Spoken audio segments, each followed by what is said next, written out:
എല്ലാവർക്കും നമസ്കാരം. ഇന്നത്തെ ശുഭചിന്ത. ആദ്യ തോൽവി അപരിചിതത്വം കൊണ്ടോ അല്ലെങ്കിൽ പിന്നീടുള്ള തോൽവി അമിത ആത്മവിശ്വാസം കൊണ്ടോ പഴയ രീതികൾ തന്നെ അവലംബിച്ചത് കൊണ്ടോ ഒക്കെ ആവാം. കാരണം കണ്ടെത്താനും തിരുത്താനുമുള്ള ധൈര്യമുണ്ടെങ്കിൽ തകർന്നടിയുന്ന ഇടത്തു തന്നെ തിരിച്ചു വരാൻ എല്ലാവർക്കും കഴിയും. ഒരാളെ വിലയിരുത്താനുള്ള എളുപ്പമാർഗം അയാളുടെ തോൽവികളെക്കുറിച്ചും തിരിച്ചുവരവുകളെക്കുറിച്ചും പഠിക്കുകയാണ്. വിജയവഴികളിലൂടെ മാത്രം സഞ്ചരിച്ചവർക്ക് ഒരനുഭവവും ഇല്ല. പരാജിതർക്ക് പങ്കുവയ്ക്കാൻ ഒട്ടേറെ അനുഭവ പാഠങ്ങൾ ഉണ്ടാകാം.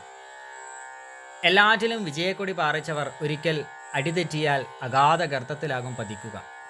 പലതവണ വീണ് എഴുന്നേറ്റവർ ഓരോ തവണ പതറുമ്പോഴും സ്വയം താളം കണ്ടെത്തി പിടിച്ചു നിൽക്കും.